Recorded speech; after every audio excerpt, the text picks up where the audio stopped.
Hi, everybody. It's Brett Richter. I'm here at the CPTC complex in Beausejour, Manitoba.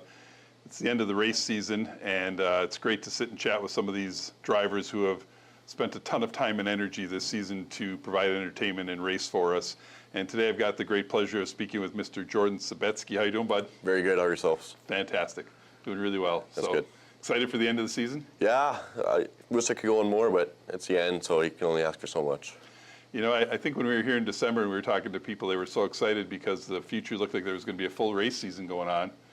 And now some of them are like, holy man, we had to race 9 weekends in a row, and it's crazy. And now we're burned out and it's ready for a break. So Yeah.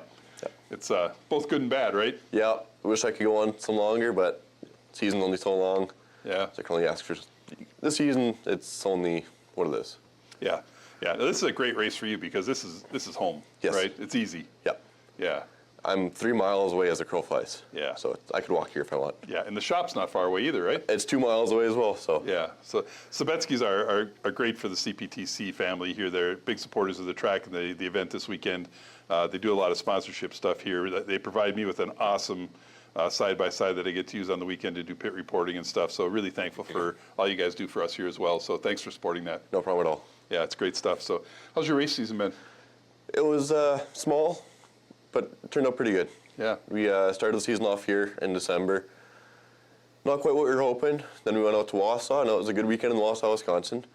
Then we were in Eagle River last weekend. First time there, it went really good. Yeah. And now ending here, so that makes us 4 race season.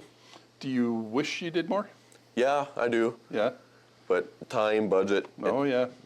it gets tight. Yeah, it's all part of it. Yeah. So, yeah, I was actually really impressed with Eagle River last weekend when you told me it was your first lap out there because Yep.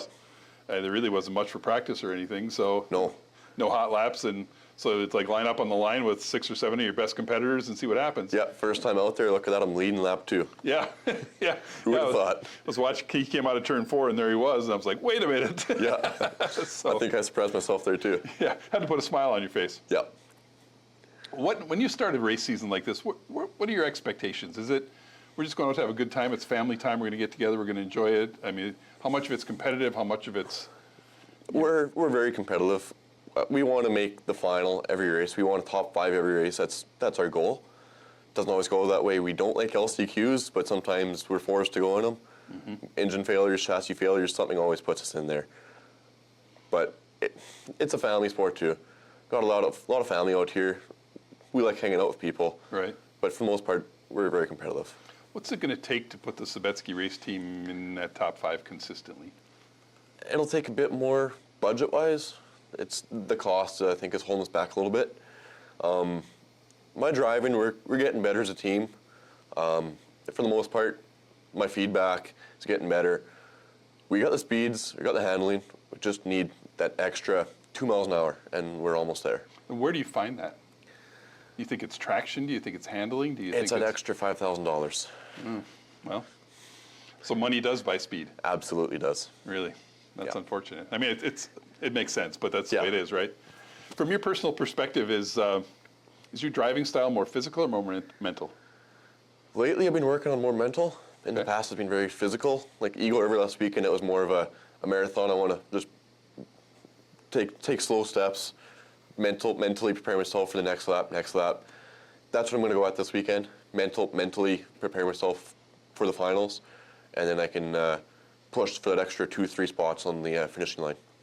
Where does your mental game for a race start? Does it start in the paddock area? Does it start at the starting line? Does it start in staging? Where does that switch go? It kind of starts in the trailer. Okay. The helmet goes on, the music gets cranked right up, my blood gets flowing, and then the momentum just keeps carrying on through the start line, and it doesn't end until I cross that finish line. So if I come to see you in the paddock area and I fist bump you or I give you a high five or something, I'm not really talking or dealing with the same Jordan that I'm talking with now. You are a little bit in a way. I'm a very hyper person sometimes. Sometimes I'm quiet in the paddock, in the pits. For the most part, I'm very energetic. I'll talk to you. I'll have a good laugh. You'll have the same conversation in the trailer. Okay. If you're in a race and then one of your competitors has an off and they end up in the hay bales or something and there's a red flag, does that impact your race mentality? Is there a break there? Can you shut that off for a minute, turn it back on, or do you try and stay in the mode? A little bit, as long as the driver's okay. I stay up and chipper a little bit, but if the guy in the bales is not okay, we get down a little bit, but Okay. we try to keep up and keep our spirits high. Yeah. I think you spun around in Eagle River, didn't you, and checked on? Yeah, I Yeah. did. I spun around in turn 1 and 2 Yeah. on one of the last laps, but the engine was going down, handling was going down, so I just put it into to the inside, and that was my race. Yeah, understandable. Do you count laps when you're racing 15 laps? I do not. You do not. No. Nobody has. Somebody told me that you guys count laps, and I haven't I've found heard of some anybody. people counting them. I can't. I'm focused on the straightaway in the corner ahead of me. My mind's too busy to count. You're not thinking about anything else. You're not thinking about dinner or breakfast or what's on the movie next week or anything? Sometimes I am. If I got a good break down the straightaway, I'll think, oh, that was a good dinner last night. But for the most part, I'm focused on the guy ahead of me, what I'm going to do ahead. It's always that next 4 steps. Sure. Are you looking at lines here in Beausejour because it's such a big track? Are you looking for a breaking point, saying I don't want to hit the brake till I hit this hay bale, or? A little bit, more so the small tracks, you worry about that. Here in Beausejour, you're wide open until you're turning. So when you're going into the corner then and you're wide open, what's the first thing that happens to you? I guess when I was thinking about it, are you shifting your weight off the sled before you're taking off the gas, or what's your driving style look like in that? I'm leaning off just before I start to turn, Okay. and basically I'm off the throttle before the start, or halfway between turn 1, let's say. I'm off the throttle, off a little bit, then I'm back on before turn 2 even starts. And I am shifting my weight depending on the sled's handling. If the sled's getting a good push, I'll throw myself way forward in the chassis, make a turn. If it's the back end's a bit squirrely, I'll lean back in the chassis. I'll put my weight where I need it to make the sled turn. Interesting. There's so much technical stuff to this racing thing that we just don't understand. Yeah, there's a lot to it. And a lot of physics. Right. The general spectator that's up there watching in the grandstand doesn't have any idea the things that you're thinking about or you're doing Exactly. to try and make that go. Do you ever get nervous in the corner when there's sleds around you? I used to, back when I raced Formula 500. But as soon as I started racing Pro Champ, the nerves and anxiety kind of just went away. You trust them more? Yeah, you got to trust the guys beside you, trust your machine.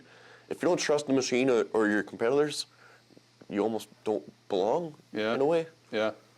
Well, you can't be competitive if you don't trust him, That's exactly it. or else you might as well start at the back and stay there. If you're on the outside of a guy, you got to trust that he doesn't crash. Yeah. If he crashes, he takes you out. In Pro Champ, I trust almost everybody out there that they can stick the corner beside me and Yeah. we're both coming out of the corner together. Yeah, fantastic. Good. Takes a lot of people to make you successful at the racetrack and It to sure- get to where you go. it So sure does. you got some sponsors you want to thank? I sure do, of course. You do? Go for it. So I'll start with the family business, Sobetski Enterprises. Without them, we wouldn't be 17 years racing in the making. Next up, Sun and Snow, DC Accounting, CT Construction, Players Racing, Nitro Mechanical, Engine Ice Performance Coolant, Team Woody's, Rammers Car Wash and Gas right in town here, Climb, Oak Bank Auto Body, Poser GM, Sterling Stables, Extreme Performance Exhaust, SPI Logistics, and Auto Stripe Design. So one of you guys that's on that list, he needs $5,000 to be in the top 5. So hit them up. They're good people. You can do it. Yeah. So you ready for the FXR Fast 10? Sure am. I know your FXR is not your sponsor, but we're going to give you the FXR Fast 10. That's okay. All right, here we go. Would you rather eat your favorite food every day, or would you rather eat random food every day? My favorite food. What is it, by the way? I don't know. That's a good one. See, now, so you answered a question. We don't know the answer. I have a lot of favorite foods. Okay. Would you rather save 100 strangers or one loved one? 100 strangers. Would you rather be the best player on a losing team or the worst player on a winning team? The best player on the losing team. Would you rather have a photographic memory or the ability to forget everything at will? Photographic memory. Would you rather sleep with snakes or sleep with spiders? Can I go neither? Nope. Snakes. Would you rather have more free time or have more money? More money. Do you prefer public speaking or skydiving? I don't like heights and I don't like public speaking, but we'll go speaking. Would you rather work solo or work as a team? Work as a team. Do you prefer physical work or mental work? Physical work. And you know the last one, Reese's Peanut Butter Cup or Snickers? That's not a question. Reese's Peanut Butter Cups. There it is. See, this man knows what he's talking about. That's Jordan Sobetski, pro champ here in Beausejour, Manitoba, running for the 63rd Power Toboggan Championship. Good luck. Stay safe. Thank you. Turn left. Good Will to see do. you.